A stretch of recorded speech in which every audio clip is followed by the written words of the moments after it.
अस्सलाम वालेकुम। Acid basis और साल्ट्स के चैप्टर में आज हमारा जो टॉपिक है वो है calculation of pH and pOH from molar concentration. तो आइए हम इसको देखते हैं कुछ 3-4 एग्जांपल्स के साथ कि किस तरह हम इसकी मोलर कंसंट्रेशन से फाइंड कर सकते हैं पीएच को। तो हमारे पास जो सबसे पहले एग्जांपल है वो है हाइड्रोक्लोरिक एसिड उन्होंने दिया हुआ है और इसकी 0.01 मोलर उन्होंने कंसंट्रेशन बताई हुई है। अब आपको पता है कि HCl जो है ना एक स्ट्रॉन्ग एसिड है, तो ये कम्प्लीटली आयोनाइज होगा। इसकी हम जब इक्वेशन लिखते हैं आयोनाइजेशन की, तो ये हमारे पास आती है हाइड्रोजन आयन और क्लोराइड आयन। अब इसमें हमारे पता है कि इसमें एक ही हाइड्रोजन आयन बना है, मतलब जितने हमारे पास ये इसकी कंसंट्रेशन है हाइड्रोक्लोरिक एसिड की, उतनी हमारे पास हाइड्रोजन आयन की भी कंसंट्रेशन होगी। जितनी हाइड्रोजन आयन की है उतनी हमारे पास क्लोराइड आयन की होगी, मतलब तीनों की कंसंट्रेशन जो है ना वो इक्वल होगी। तो हम देख सकते हैं कि इसकी जो पीएच का हमारे पास फार्मूला होता है वो होता है minus log concentration of molar concentration of hydrogen ion. तो हम पहले तो ये करते हैं कि इसको डेसिमल फॉर्म से एक्सपोनेंशियल फॉर्म में या कुव्वत नुमा शक्ल में इसको लिख लेते हैं। इसको हम इस तरह से भी लिख सकते हैं 10 रेज़्ड टू पावर -2, क्योंकि ये डेसिमल जो है ना ये इधर आएगा पहले तो -1 और फिर यहाँ पे आएगा तो ये -2 हमारे पास आ जाएगा। अब इसमें हमें पता है कि ये एक ही हाइड्रोजन आयन है, तो इसकी हाइड्रोजन आयन की जब हम लिखते हैं कंसंट्रेशन, हाइड्रोजन आयन की मोलर कंसंट्रेशन कितनी आएगी हमारे पास, ये एक ही है तो 1 मल्टीप्लाइड बाय ये 10 रेज़्ड टू पावर -2, ये हमारे पास हाइड्रोजन आयन की मोलर कंसंट्रेशन है। तो ये इधर हम इसकी जगह लिख लेते हैं पीएच इसकी माइनस लॉग, अब ये हमारे पास कितनी है, ये है 1 multiplied by 10 raised to power -2। अब इसमें log 1 तो जो है ना ये 1 ही होगा, आगे ये 10 लिख लेते हैं इसको, ये आ जाएगा हमारे पास log 10 रेज़्ड टू पावर -2। अब ये हमारे पास ये -2 इस माइनस के साथ जाके मल्टीप्लाई हो जाएगा, मेरे पास आ जाएगा माइनस इंटू -2 और log 10। log 10 आपको पता है कि हमारे पास log 10 1 के बराबर होता है। अब ये हमारे पास आ गया pH is equal to minus और माइनस माइनस माइनस जब आपस में मल्टीप्लाई होते हैं तो आंसर उसका प्लस आता है 2, और ये हमारे पास 1 आ गया, तो ये हमारे पास आंसर आ जाएगा 2। इससे आगे हमारी जो एग्जांपल है ये हमारे पास इसकी जो पीएच है हाइड्रोक्लोरिक एसिड की वो क्या आएगी, 2 आएगी। इसके बाद हम अगली एग्जांपल देख लेते हैं, तो वो हमारे पास मौजूद है पोटाशियम हाइड्रोक्साइड की। पोटाशियम हाइड्रोक्साइड में हमने पीओएच फाइंड करनी है। जो हमारे पास पोटाशियम हाइड्रोक्साइड की पीएच कितनी है, क्योंकि पोटाशियम हाइड्रोक्साइड एक बेस है, तो बेस की हम पीओएच फाइंड करते हैं ना कि पीएच फाइंड करते हैं। अब इसमें उन्होंने बताया हुआ है कि आप इसकी पीओएच भी फाइंड करें और पीएच भी फाइंड करें, तो हम वो किस तरह देखेंगे। अब जो हमारे पास पोटाशियम हाइड्रोक्साइड की उन्होंने मोलर कंसंट्रेशन दी हुई है वो दी हुई है 0.001 मोलर कंसंट्रेशन। अब इसमें हमारे पास पहले तो हम देख लेते हैं कि इसकी आयोनाइजेशन कैसे होगी, बल्कि उससे भी पहले हम इसको एक्सपोनेंशियल फॉर्म में लिख लेते हैं। ये हमारे पास हो जाएगा ये 1 0 यहाँ, ये जो डेसिमल है यहाँ पे आएगा तो ये -1, यहाँ पे आएगा -2 और यहाँ पे आएगा तो -3, 10 रेज़्ड टू पावर -3 हमारे पास इसकी मोलर कंसंट्रेशन होगी पोटाशियम हाइड्रोक्साइड की। इसकी हम जब लिखते हैं आयोनाइजेशन तो ये हमारे पास बनता है 1 पोटाशियम प्लस 1 हाइड्रोक्सिल आयन बनता है। ये स्ट्रॉन्ग बेस है तो ये इसलिए कम्प्लीटली आयोनाइज होती है। हमारे पास पोटाशियम जो है ना इसका ये हाइड्रोक्सिल आयन से हम इसकी KOH फाइंड करेंगे, POH फाइंड करेंगे। तो देखते हैं कि इससे हम किस तरह फाइंड कर सकते हैं, क्योंकि ये हमारे पास एक ही है मॉलिक्यूल, तो हमारे पास जो इसकी होगी मोलर कंसंट्रेशन हाइड्रोक्सिल की वो हमारे पास होगी 1 multiply by 10 raised to power -3, क्योंकि ये हमारे पास एक ही मॉलिक्यूल है तो इसलिए ये हम इसको इसके साथ 1 लिखेंगे। अब हमारे पास इसकी हम फार्मूला लिख देते हैं पीओएच का। ये आप देखते हैं कि इसके साथ ये स्मॉल p लिखा होता है, तो इसकी कोई ज़्यादा रीज़न नहीं है, क्योंकि जो सोरेनसन था साइंटिस्ट जिसने इसको डिवाइस किया था, उसने इसके बारे में नहीं था बताया कि ये पी इसके साथ स्मॉल क्यों लिखते हैं और कैपिटल क्यों नहीं लिख सकते, क्योंकि इसको पावर के तौर पर लिखा जाता है कि ये हमारे पास हाइड्रोक्सल की कितनी पावर होगी। अच्छा, इसमें हमारे पास इसकी जब फार्मूला लिखते हैं माइनस लॉग, और इसकी फार्मूला होता है molar concentration of hydroxyl ion. अब हमारे पास मोलर आयन की मोलर कंसंट्रेशन जो है ना हाइड्रोक्सल आयन की कितनी है, हमारे पास आ गई minus log 1 multiply by 10 raised to power -3। अब log 1 तो हमारे पास वैसे ही इसका 1 को तो लिखने की ज़रूरत ही नहीं है। अब ये जब इसकी फाइंड करेंगे POH तो ये आएगा minus log 10 raised to power -3। अब आगे इसको जब हम हल करते हैं तो ये हमारे पास आ जाता है, ये -3 इसके साथ मल्टीप्लाई हो जाएगा, -3 मल्टीप्लाई हो रहा है माइनस के साथ, इस माइनस के साथ और आगे है तो ये log 10 1 के बराबर होता है। तो ये माइनस माइनस कितना हो गया, माइनस माइनस प्लस हो गया। अब ये हमारे पास आ गया 3।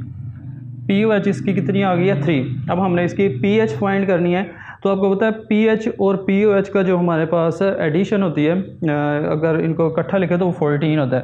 तो आप 14 में से ये 3 माइनस कर दें तो हमारे पास आ जाएगा ये -3 नहीं सॉरी 3। अब इसमें इसकी pH फाइंड करने के लिए हम क्या करेंगे, 14 में से माइनस कर देंगे 3, तो ये हमारे पास इसका आ जाएगा 11। इसकी pH कितनी होगी 11। POH और pH का हमारे पास जब भी हम इनको प्लस करते हैं तो हमारे पास 14 आना चाहिए। तो ये 3 और 11 हमारे पास कितना हो गया, 14 आ गया। इसके बाद हमारी जो एग्जांपल है वो है हम देख लेते हैं सल्फ्यूरिक एसिड की है 0.01 मोलर हाइड्रो। जब सल्फ्यूरिक एसिड लेते हैं तो उसकी हमारे पास कितनी pH आएगी, तो वो हम देख लेते हैं। सबसे पहले हम इसका जो है ना लिखेंगे इसकी मोलर कंसंट्रेशन, फिर आगे उसको एक्सपोनेंशियल फॉर्म में लिखेंगे और फिर आगे उसको हम सॉल्व करेंगे। सबसे पहले इसकी मोलर कंसंट्रेशन लिख लेते हैं। H2SO4 की हमारे पास कितनी आ गई, 0.01 मोलर हाइड्रोक्लोरिक एसिड। अब इसको जब एक्सपोनेंशियल फॉर्म में लिखेंगे तो ये हमारे पास आ जाएगा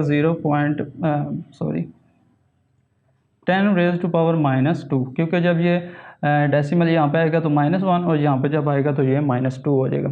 अब इसके बाद हम इसके देख लेते हैं कि हमारे पास इसकी मोलर जो आयनाइजेशन होगी वो किस तरह से होगी। H2SO4 जब आयोनाइज होता है तो हमारे पास ये 2 हाइड्रोजन है, तो ये 2 हाइड्रोजन के मॉलिक्यूल्स बनाएगा और एक सल्फेट का हमारे पास आयन बनाएगा।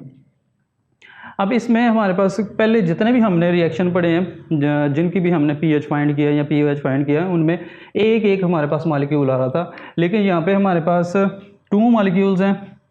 तो अब इसकी जो हाइड्रोजन आयन्स हैं वो कितने होंगे, 2 मल्टीप्लाइड बाय, या इसकी मोलर कंसंट्रेशन अगर लिखें तो हमारे पास 2 है और ये मल्टीप्लाई होगा 10 रेज़ टू पावर -2 से। अब हम इसके pH फार्मूला लिख लेते हैं। pH is equal to minus log, ये हमारे पास है हाइड्रोजन आयन की मोलर कंसंट्रेशन, ये हमने फाइंड किया तो ये हमारे पास कितनी आई है, माइनस लॉग ये आ गई 2 multiply by 10 raise to power -2।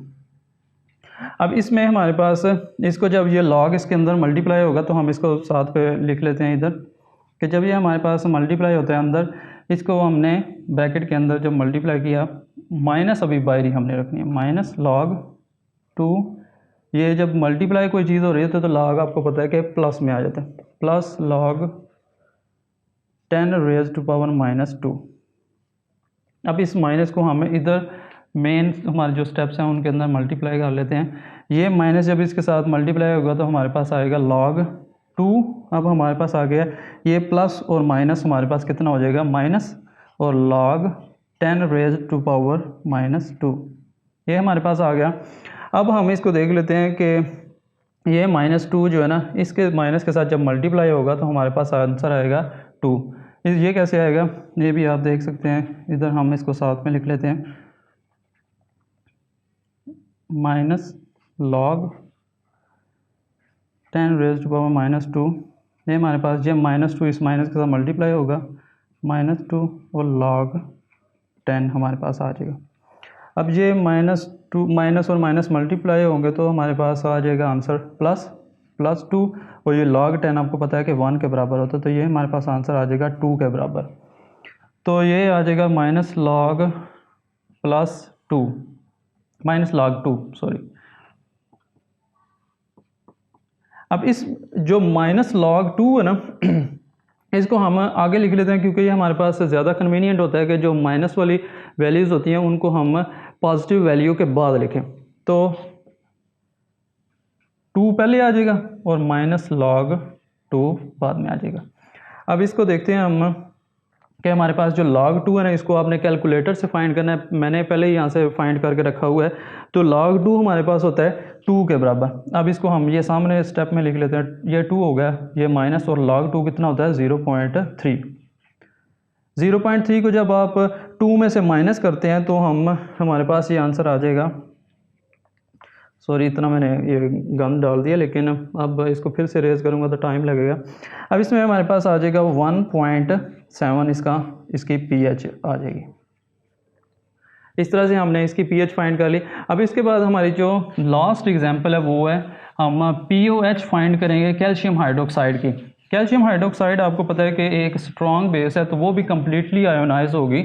तो वो भी हम देखते हैं कि किस तरह उसके pH फाइंड कर सकते हैं। POH सॉरी, आपको पता है कि आपने अगर pH या POH फाइंड कर लिया तो आप उससे दूसरी वैल्यू, यानी अगर आपने pH फाइंड कर लिया तो उससे आप POH फाइंड कर सकते हैं, और अगर आपने POH फाइंड किया तो आप उससे pH फाइंड कर सकते हैं।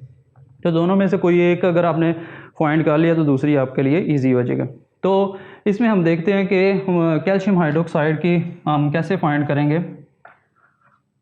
कैल्शियम हाइड्रोक्साइड की मोलर कंसनट्रेशन हमारे पास उन्होंने दी हुई है 0.02 मोलर।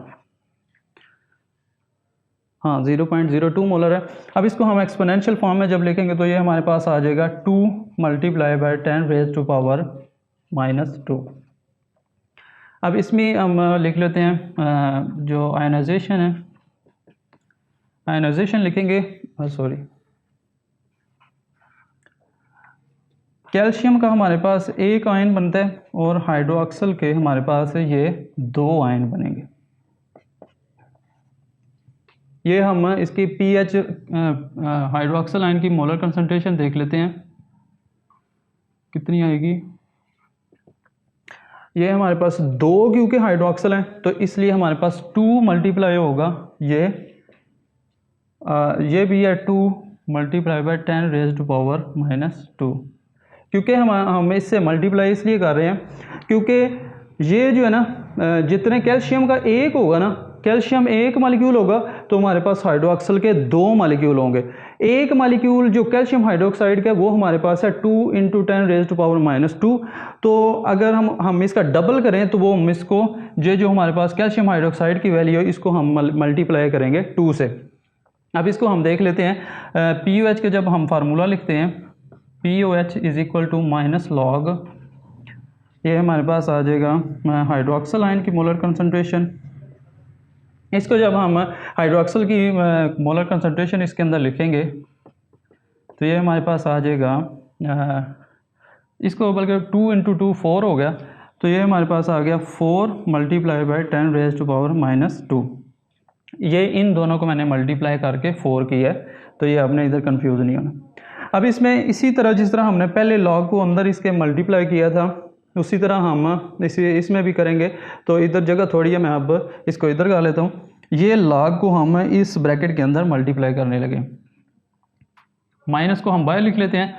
log ये हमारे पास 4 आ गया, और अब ये मल्टीप्लाई है तो इसलिए हमारे पास इधर प्लस आ गया। log ये हमारे पास 10⁻² आ गया।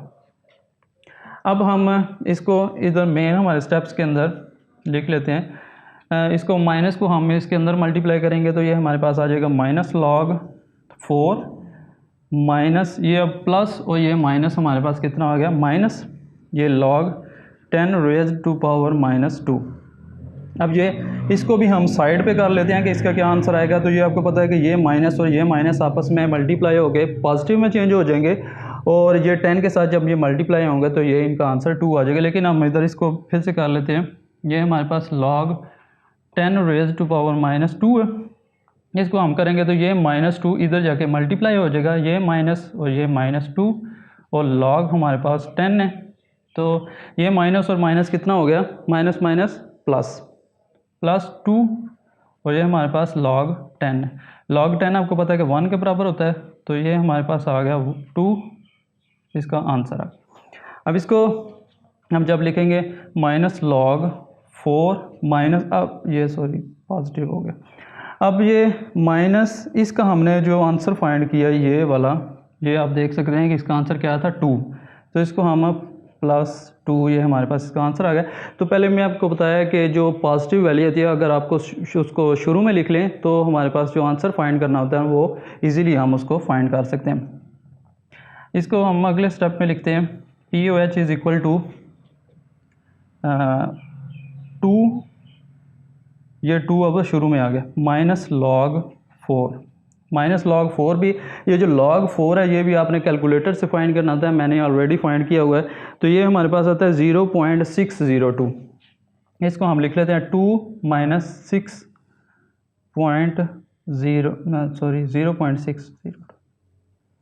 0.602। अब इसको हम जब माइनस करते हैं तो ये हमारे पास आ जाता है 1.398, ये हमारे पास इसका आंसर आ गया। ये अक्सर MCQs में भी पूछे जा सकते हैं, MCQ ये जो क्वेश्चन है या फिर ये न्यूमेरिकल के तौर पे भी लॉन्ग क्वेश्चन में पूछा जा सकता है। ये तो आज का हमारा टॉपिक, अपना ख्याल रखें, अल्लाह हाफिज़।